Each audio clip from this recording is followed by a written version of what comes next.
Didática significa arte de ensinar. Esta frase é hoje repetida, a maioria das pessoas não sabe nem quem é que disse isso. Está aqui há mais de 400 anos, dita por Comênio.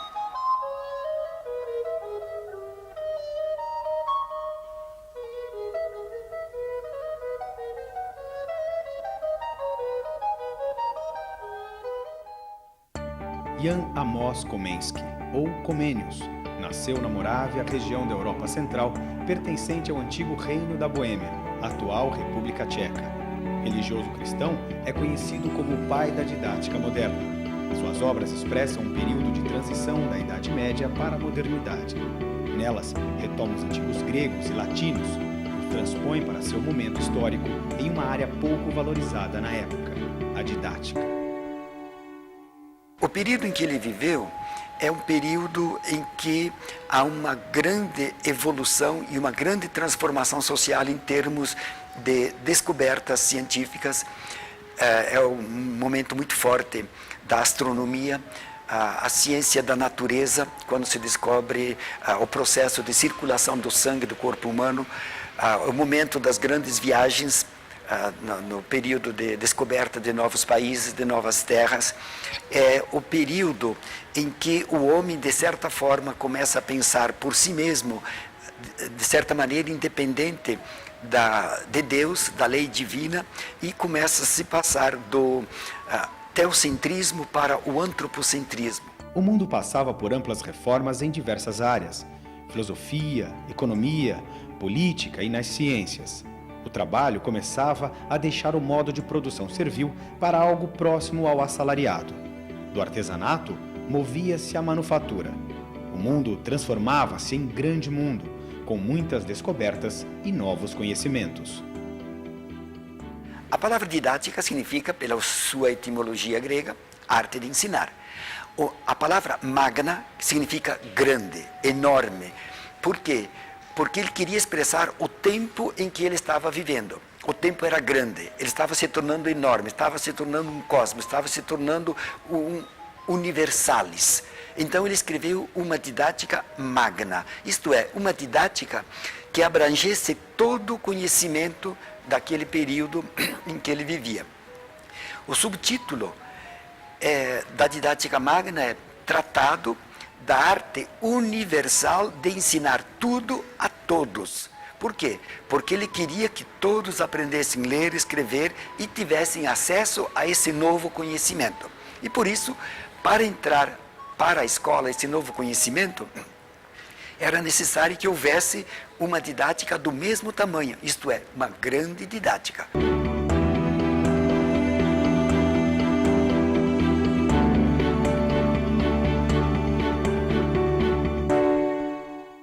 A obra didática magna, ela tem que ser lida com cuidado por quem quer estudá-la, porque se a gente a ler com os olhos de hoje, sem se reportar ao século XVII, dificilmente nós a entenderemos. Por quê? Ela se constitui de 4 planos. O primeiro são os fundamentos filosóficos e teológicos da didática. O segundo plano são os princípios gerais da didática. O terceiro é a didática específica das artes, da religião, das ciências, da linguagem. E o quarto plano são os planos de ensino que nós conhecemos até hoje.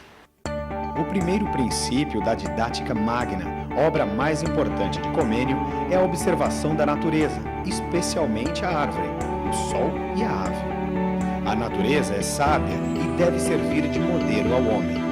Portanto, o modelo da nova didática surge fora dos muros da escola. Para Comênio, o professor lê a vida externa e a leva para a sala de aula.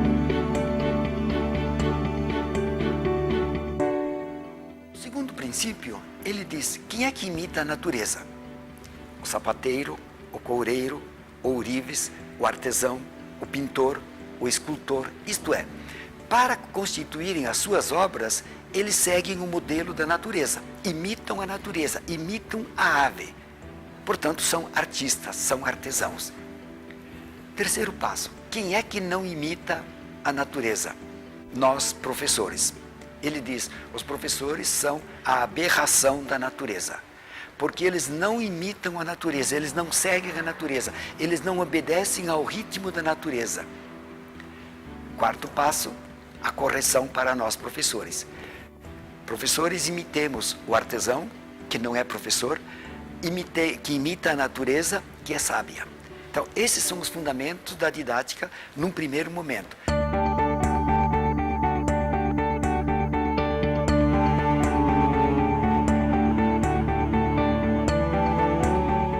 O segundo modelo da didática que Comênio apresenta é o relógio. É evidente que não é o relógio nosso atual, é o relógio com as engrenagens. E ele se encanta com o relógio porque ele diz como uma máquina construída pelo ser humano consegue imitar a natureza. O relógio marca o dia e a noite e as horas, o nascer e o pôr do sol. Ele diz por que a escola não pode ser como um relógio?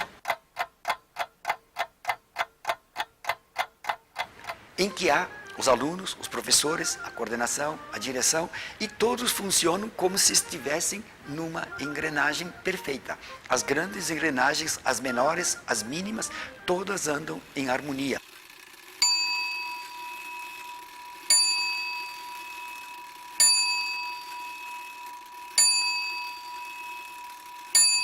Mas é o período também em que se inventa, em que se descobre, em que se institui socialmente a imprensa. E Comênio se encanta com esse novo artefato humano a tal ponto que ele quer mudar até o nome da didática. Quer que ela se chame didacografia, porque ele diz, a prensa é aquela que imprime o conhecimento no papel. O professor, por sua didática, deve ser aquele que imprime na cabeça dos alunos o conhecimento. E toma o novo invento econômico, político, social da imprensa e quer transpô-la para a sala de aula para que se torne o modelo do professor. A voz do professor é a tinta que imprime. O aluno é a folha em que é impresso o conhecimento.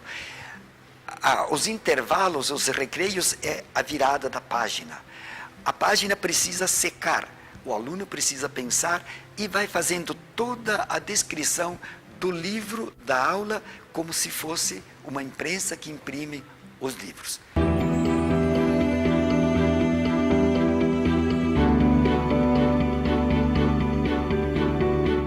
Quando você perguntou por que ele é o pai da didática moderna, porque ele foi capaz de ler o seu tempo. A didática não é uma técnica de sala de aula, a didática é uma leitura de mundo. Me faz lembrar Paulo Freire hoje, que antes de ler a letra, antes de ler a escola, tem que ler o mundo. A criança, o jovem, o adulto, antes de se letrar, ele tem que ler a vida, ler o mundo. Comênio fez uma leitura de mundo. E a didática de Comênio não é uma técnica de ensino, é uma leitura de mundo na perspectiva da filosofia, da ciência, da religião, dos inventos humanos, do relógio e da imprensa.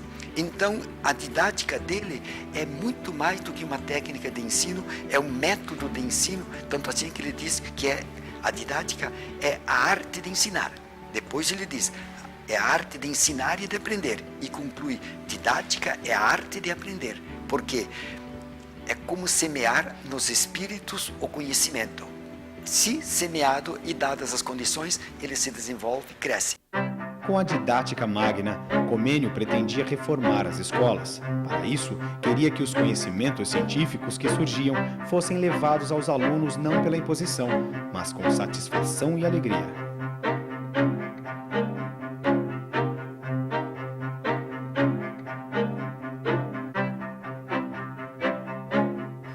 Então, ele quer mudar essa postura de apenas aprender por aprender, mas começa a mostrar que o conhecimento, que o conteúdo que o educando vai adquirindo, deve servir para a vida. Isto é, deve ser algo que vai para além da escola. O conhecimento em si não está na escola. O conhecimento entra para a escola sob a forma de conteúdos, de teorização, de princípios, de normas, de regras, de conhecimentos abstratos, que o aluno tem que se apropriar, mas que isto deve voltar depois para a vida. A didática magna era também uma obra política. Comênio acreditava que a educação era a chave da mudança social. Para ele, a educação, a religião e a piedade eram os grandes instrumentos para a salvação do homem. A visão de homem que Comênio tem é um homem novo, cujo destino maior é a vida eterna, o céu. Este homem novo, para conquistar a vida eterna, ele propunha que, em primeiro lugar, fosse um homem instruído. Por isso, todos deviam saber ler e escrever, às vezes contrariamente aos cristãos católicos, que não precisavam ler a Bíblia, porque a própria igreja interpretava. Ele diz, todos têm que saber ler e escrever para poder ler e interpretar por conta própria a Bíblia. Então, essa era uma das finalidades de que todos deviam ler, saber ler e escrever. Segundo, além de instruído, o homem tinha que ter religião, porque era outro instrumento de salvação. E tinha que ter uma religiosidade piedosa. Então, ele tinha 3 elementos básicos que constituíam o novo homem.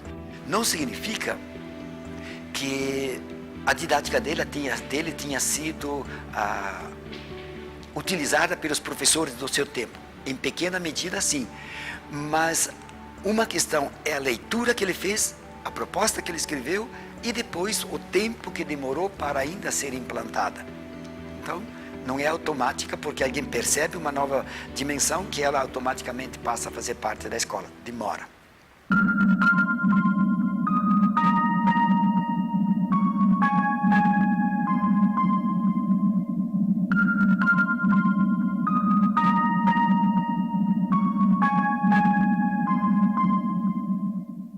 Quando ele faz a leitura de mundo e que ele propõe que todos sejam educados em todas as coisas, na didática magna ele propõe que todos sejam educados.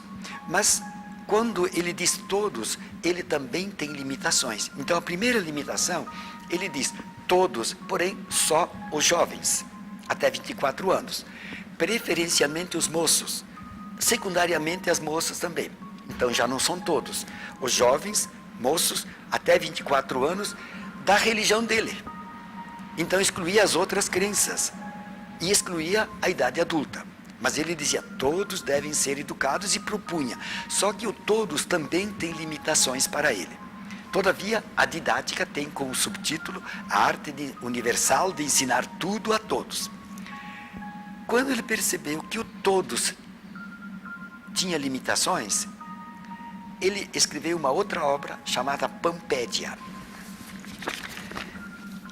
Este livro, Pampédia, que em português significa Educação Universal, é a obra em que ele passa da didática magna, que é para a universalidade total da educação. Eu diria que em didática magna, ele traz a educação universal, mas ainda em sua forma relativa.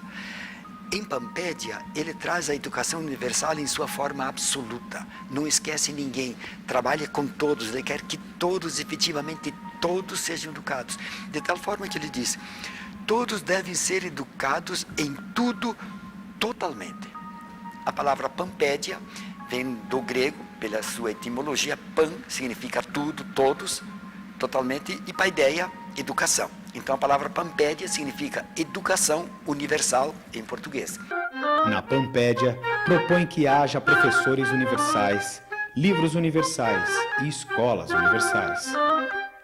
Na didática magna, ele propõe que haja uma escola da infância, da adolescência, da juventude e da idade adulta. São 4 escolas, 4 níveis escolares.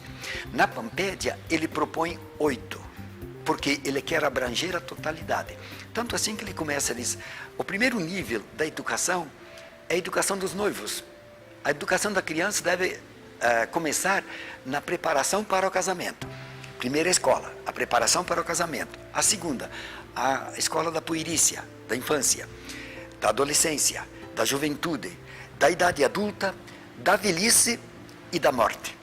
Propõe 8 níveis para que antes do nascimento e após a morte ainda se aprendesse. Isto é, a universalidade total, absoluta em todos os sentidos. E pergunta, e aqueles que nascem com necessidades, nós diríamos hoje, necessidades especiais, os cegos, surdos, mudos, os deficientes? Esses também têm que ser educados porque são filhos de Deus. Mas se houver alguém que não tem condições mesmo de ser educado, então entreguemos isso a Deus, pois é criatura dele. Até isso ele dizia.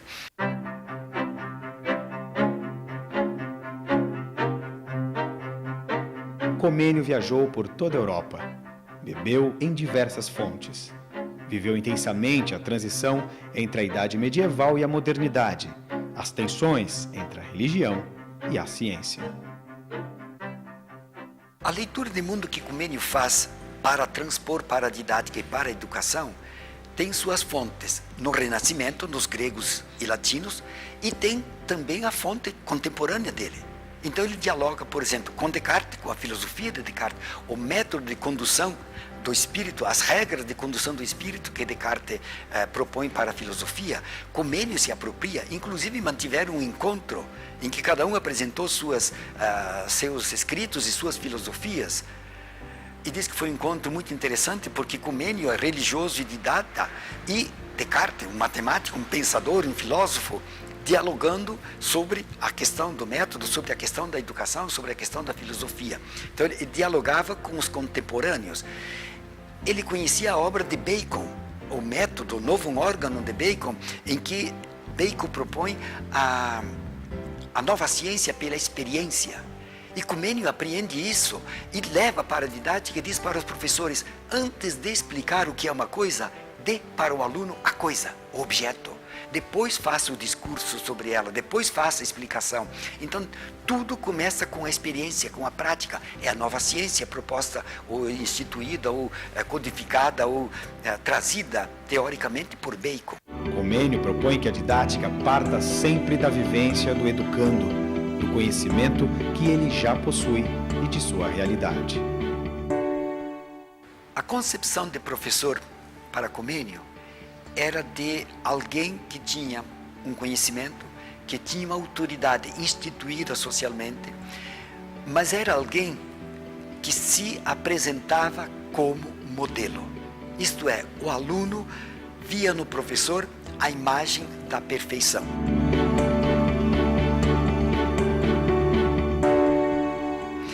É evidente que o professor que Comênio apresenta ainda não é o professor assalariado, é o professor que, de certa forma, dá a sua aula. A gente esquece que a palavra, a expressão dar aula, nós usamos hoje tão comezinhamente como se fosse o cotidiano. Na verdade, essa expressão ela é do período de Comênio e anterior a ele, quando o professor efetivamente dava gratuitamente suas aulas, porque ele vivia da agricultura, vivia do artesanato e também dava aula. Então ele ministrava, ele oferecia graciosamente suas aulas. Nesse período, havia uma transição entre o preceptor, que educava o filho do nobre, para a educação coletiva.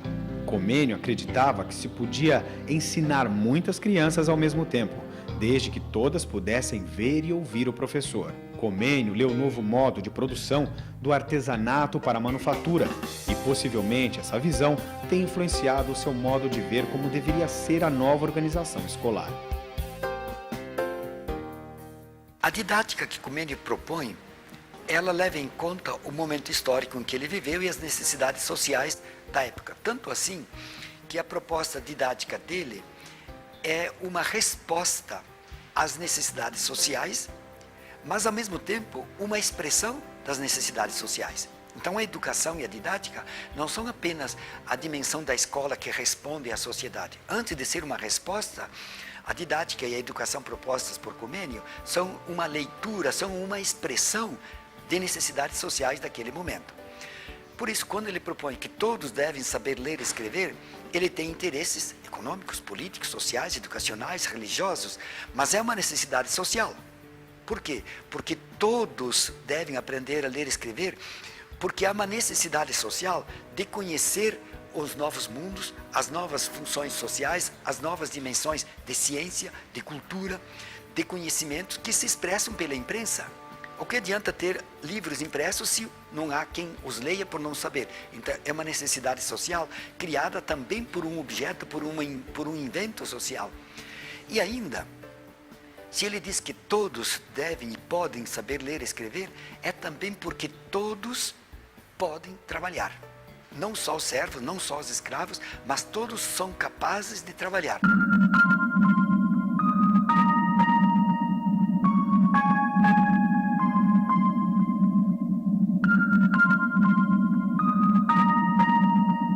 As escolas que ele fundava, em princípio, eu poderia dizer assim que não eram tão comenianas, porque à medida que ele fazia a leitura e propunha por escrito as obras dele, nem sempre eles eram automaticamente propostas nas escolas.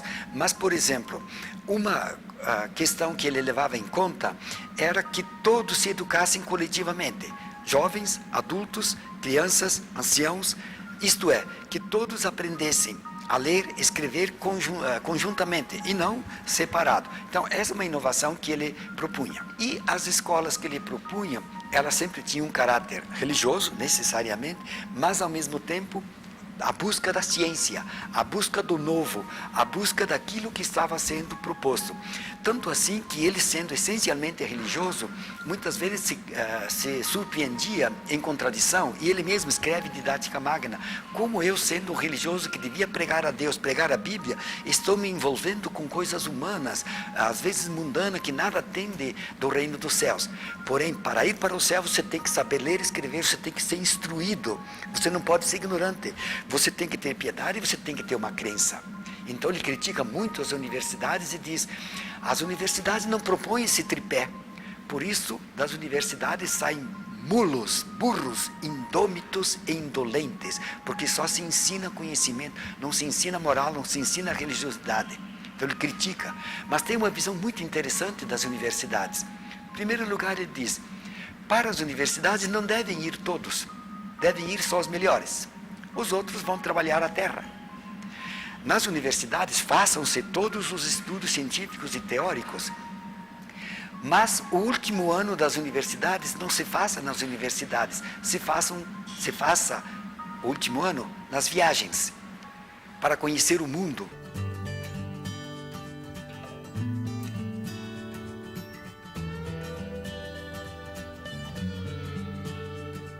Ele tem muito a dizer para nós hoje, mas lendo-o no momento dele, vendo como ele expressou o momento dele, e retornar aos clássicos, me valendo de uma frase do pensador português que traduziu Comênio, o professor Ferreira, que retornar aos clássicos é progredir, é avançar, mas não copiar os clássicos, mas lê-los e entendê-los e ser capaz, pelo olhar com o qual eles leram o seu tempo, nós sermos capazes, como educadores, de ler o nosso tempo e de levar esse tempo para a sala de aula, para trabalharmos o conteúdo, para trabalharmos o que é necessário hoje, para o momento, na perspectiva do futuro.